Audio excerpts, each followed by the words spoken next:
thinking about what's next. I'm like, well, can't I just savor this moment? Can't you just, pat me on the back, make me feel good? That's what I called you for. Then he asked me a very serious question that I hadn't even thought about myself, because I reported into the president, who then reported into the CEO of Yum Brands, David Novak. And he said, what does Novak think of you?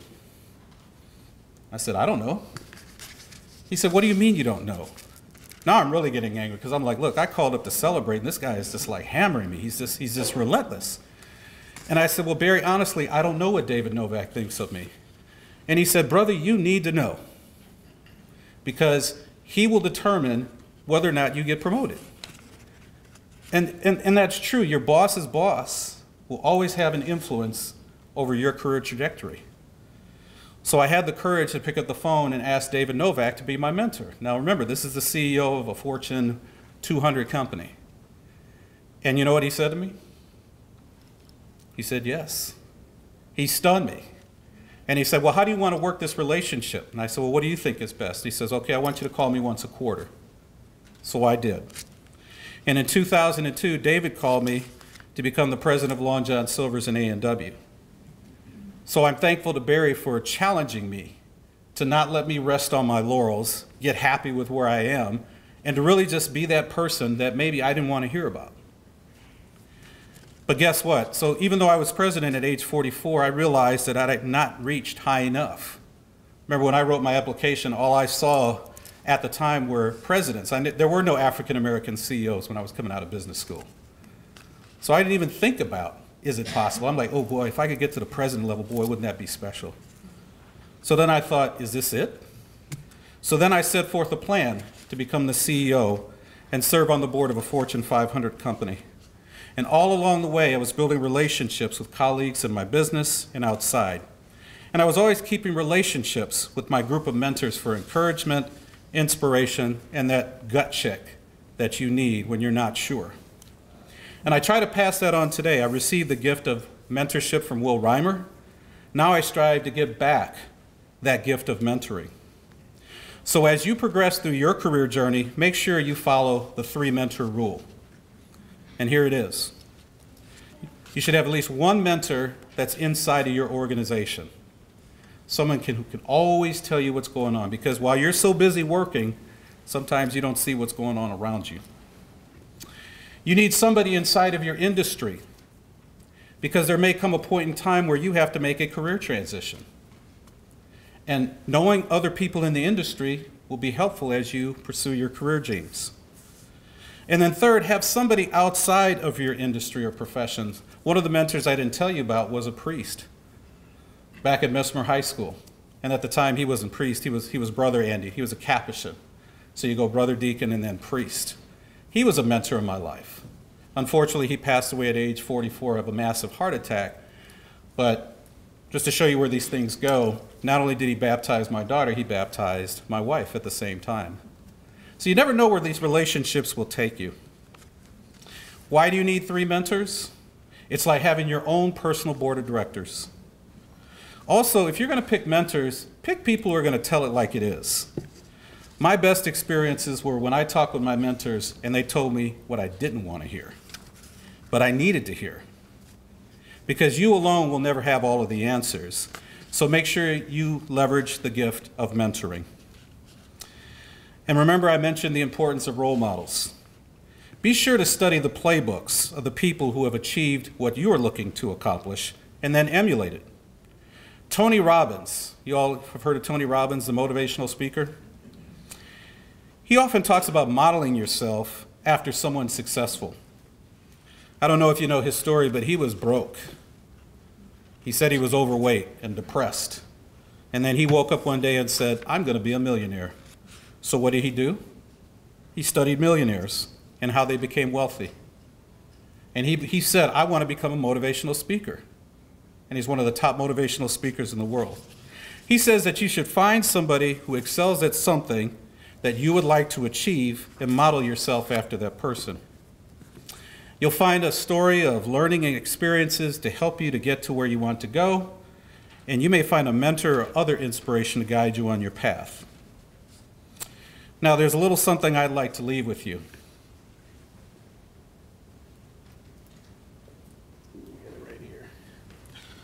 Got some copies of Who's Who in Black Columbus, and I'd like to retitle the book for the men in this room. It's Who in Columbus Can Be My Mentor? Because in this book are stories of successful African-American professionals, and they have dreams, and they dream just like you're dreaming right now. So I'm going to leave some of these with you. I also have Who's Who in Latino Columbus as well, because I'm sure there's some great success stories. There's some great success stories in here. So we wanted to leave this to the Resource Center as a little parting gift. These resources showcase successful African Americans in any profession that you would choose. And I would encourage you to go seek out these folks and learn their story and ask for their recommendations.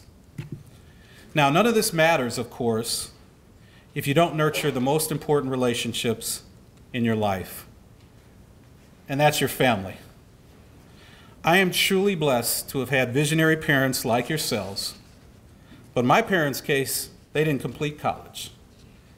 But they did make a commitment to each other that 5 of their children would attend college. They sacrificed their lives to further ours. They sent 5 kids to Catholic schools, first grade through senior high, and after having 2 kids in private schools and seeing that tuition, I always ask myself, how did they do it? And one time Lawrence Funderburk, you know who Lawrence Funderburk is, right? Lawrence Funderburk, basketball player, went to OSU, grew up in the city of Columbus. He's a good friend. So he met my parents one time and he said, Mr. and Mrs. Davis, how did you do that? How did you get 5 kids through private schools without college educations? And my mom said something very simple. She said, we always took our money, we would borrow it from the credit union, and we would pay our tuition in advance, because the more kids you sent to a Catholic school, the price came down. So they sent all 5, and she says by August, we had to have that bill paid because the next month, the next tuition bill was going to be up.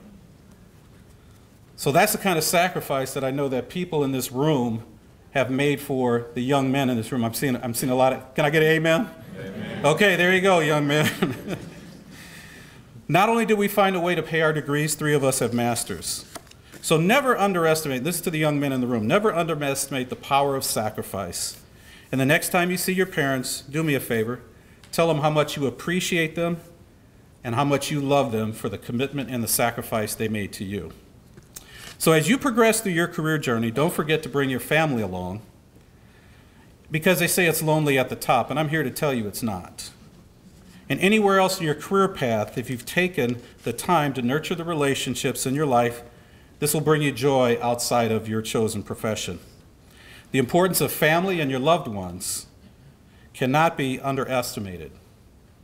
My 3 wonderful daughters and my beautiful, supportive wife, Linda, have provided the support and that constant source of inspiration throughout this journey.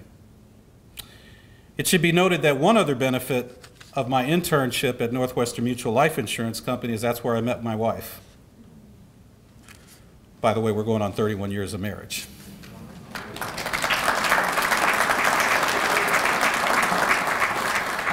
So finally, here's a friendly reminder that all things are possible through your belief in God.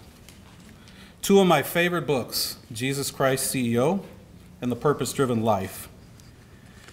These books will tell you that if you follow God's plan for your life, you will be fulfilled. Nurture that relationship above all else, and I believe that you will not go wrong. So in closing, I commend you already for having high expectations and the vision that have brought you here today. And I hope you heard some grains of wisdom that you can take back and apply to your lives. I wish each of you success and fulfillment. It has been my pleasure to share my story with you, with such fine young leaders. And I look forward to hearing the stories of your successes. And someday I'll see you in that book, Who's Who in Black Columbus and Latino Columbus. And I look forward to nurturing your relationships and helping you set your sights on the future, because you are our future. Thank you, and God bless.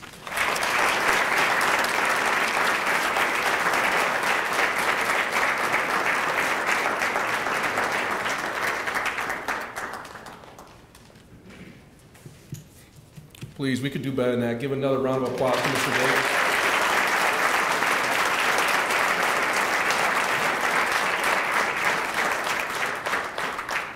So again, I hope some of you were taking notes. Again, the 3 mentor rule.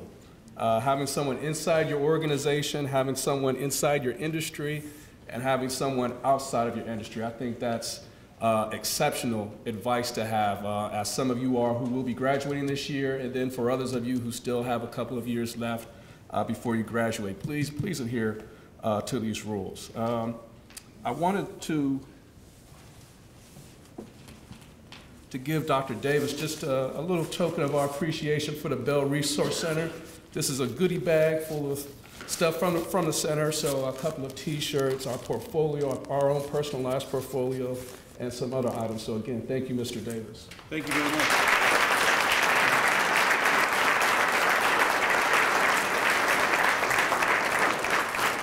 Also, I'd like to give you, this is our print that we have of Todd Bell in action when he was here at the Ohio State University, and it's called In His Hands. It was painted by Sean Kinley, and he's done other paintings of other athletes here at the university as well. And so this is something else we want to give you, Mr. Davis, just for taking time out of your schedule to be here with us tonight. Thank you. That's a privilege.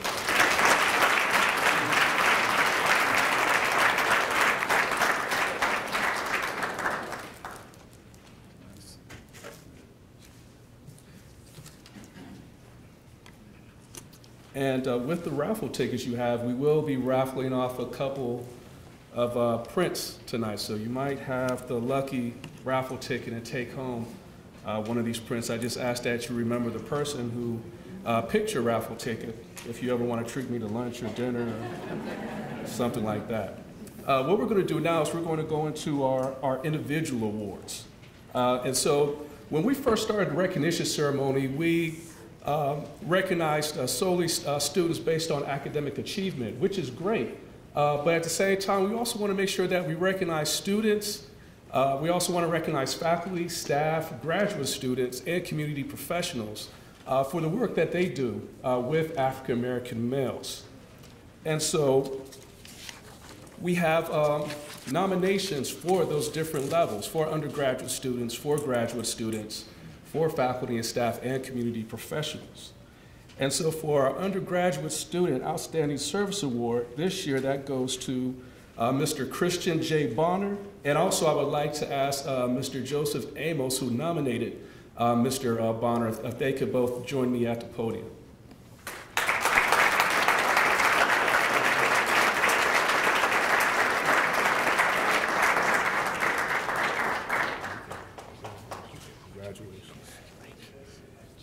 And just to share a little bit about what Mr. Amos wrote about Christian. Christian has impacted African American males, most notably through his involvement with Band of Brothers. He is currently the Director of Finance and has helped plan various fundraising events which have raised over $3,000 this academic year. Christian is transparent with those he interacts with on a daily basis. Did you know he wrote all this about you? I did not. No, okay. All right, okay. And so this allows him to effectively lead others. For example, I was greatly impressed when Christian founded Business Students with Disabilities Association. He then went on to lead a workshop for Band of Brothers meeting to increase awareness about disabilities, and did not hesitate to share his own personal experiences on the matter. So congratulations again, Mr. Bonner. Thank you very much. I appreciate it. Thank you very much.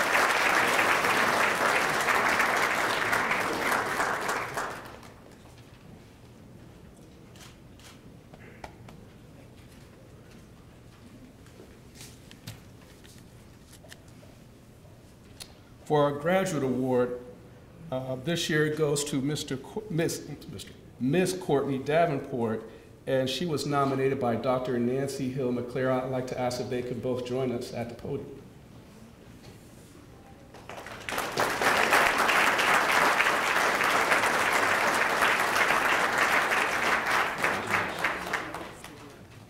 And so a couple of things that Dr. Hill McClary included in her nomination.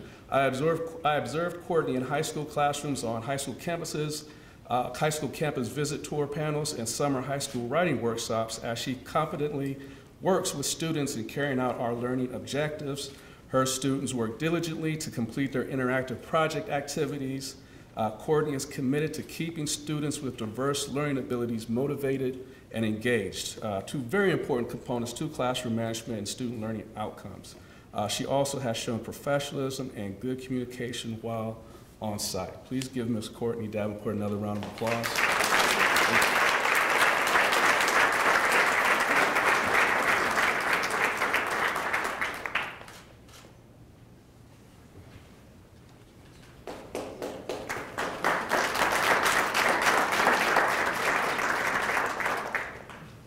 This year we have two people for we have three people, but one person could not make it tonight for our Community Professional Award. First, I would like to ask Mr. Michael Hughes to join us at the podium, along with Ms. Jacqueline Holland, who completed the nomination for the Community Professional Award. The other person that Ms. Holland also nominated who could not join us tonight was Mr. Michael Johnson. And so a couple of things that she had written about Mr. Hughes and Mr. Johnson. These gentlemen founded a grassroots volunteer organization in 2004 called Central Ohio Men Against Prostate Cancer. The common thread provided the foundation for this organization and the goal to motivate men to take control of their prostate health. They educate themselves and join forces with others to discuss the impact of this disease, especially on African American males, as they are 60% greater incident of prostate cancer than white males. So this is some very important work that Mr. Hughes and Mr. Johnson is doing. Please give them another round of applause.